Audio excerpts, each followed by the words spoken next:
अस्सलामुअलैकुम वरहमतुल्लाहि वबरकातुहू। दोस्तों, देखिए एक पुलिस वाला कैसे अपनी बदसलूकी से कानून की धज्जियां उड़ा रहा है, जबकि एक पुलिसकर्मी का काम होता है इंसान की हिफाजत करना। अगर कोई इंसान गलत काम करता है तो उसे समझा बुझाकर एक अधिकारी ही सही राह दिखाता है, उसे सही गलत की पहचान सिखाता है, जबकि यहाँ दिल्ली के इंद्रलोक इलाके में उसका उल्टा दिखाई दिया। यहाँ रक्षक ही भक्षक बन गया। जैसा कि जुमा के दिन का वीडियो जो वायरल हुआ है, उसमें आपने देखा एक पुलिसकर्मी नमाज पढ़ते हुए व्यक्ति को पीछे से बड़ी बेरहमी से लात मारता है। पहले उसने एक व्यक्ति को लात मारा जो सजदे की हालत में था, फिर उसके बाद आगे वाले व्यक्ति को उसने कई मर्तबा पैर से धक्के मारे और वह भी सजदे की हालत में था। बताया जाता है कि दिल्ली के इंद्रलोक इलाके में जो मस्जिद है वह छोटी है और जुमा के दिन भीड़ ज़्यादा होने की वजह से नमाजी रोड पर नमाज अदा करते थे और ऐसा पहली बार नहीं हुआ था, बल्कि कई सालों से ऐसा होता चला आ रहा था। बताया जाता है कि वहाँ के पुलिस अधिकारी ही उनकी हिफाजत करते थे और वह उनकी हिफाजत में जुमा की नमाज अदा करते थे। लेकिन हमारे बीच हिंदू मुस्लिम की नफ़रत इस कदर बढ़ गई कि अब सजदे में भी पुलिसकर्मी हमें लात मारते हुए दिखाई देते हैं।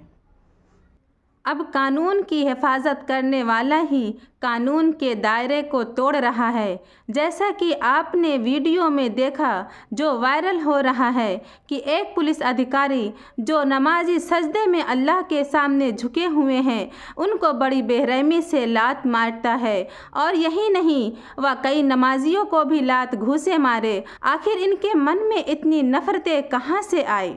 इस हरकत की वजह से दिल्ली पुलिस ने उसे सस्पेंड भी कर दिया है। लेकिन सस्पेंड करने से क्या होता है, हमारा मान सम्मान तो वापस नहीं मिल जाता। कि उसी दिन शिवरात्रि का त्यौहार भी था और मंदिरों में पूजा करने के लिए कई किलोमीटर तक भीड़ की लाइन लगी हुई थी, लेकिन उनके ऊपर कोई कार्रवाई नहीं होती है। न तो उन पर कोई लाठीचार्ज करता है और न ही लात घूंसे चलाता है। क्या उस भीड़ की वजह से ट्रैफिक जाम नहीं होते? जबकि हमारी नमाज में ज़्यादा से ज़्यादा 5 मिनट का वक्त लगता है और पूजा करने की वजह से सड़कों पर कई घंटे भीड़ इकट्ठा होती है और ट्रैफिक भी जाम रहता है। क्या हम अपने देश में अब इबादत भी नहीं कर सकते?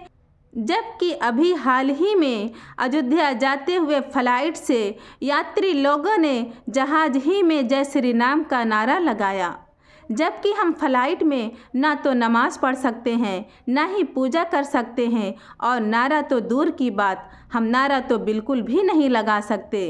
लेकिन उनके ऊपर कोई कार्रवाई नहीं होती है।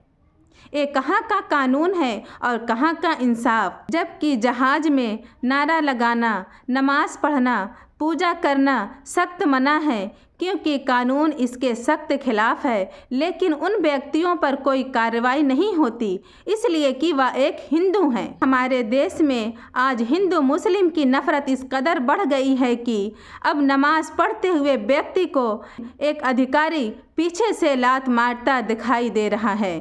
जैसा कि अभी कुछ ही दिन पहले की बात है, ट्रेन में सफ़र करते हुए एक मुस्लिम भाई को पुलिस अधिकारी ने ही बड़ी बेरहमी से कई गोलियां उनके सीने में उतार दी थी। आखिर हम हिंदू मुस्लिम के इस फसाद में कब तक उलझे रहेंगे? हमें हमारी आज़ादी कब मिलेगी? मिलते हैं एक नई वीडियो के साथ। तब तक अपना नमाजों की पाबंदी के साथ ख्याल रखें। अल्लाह हाफिज़।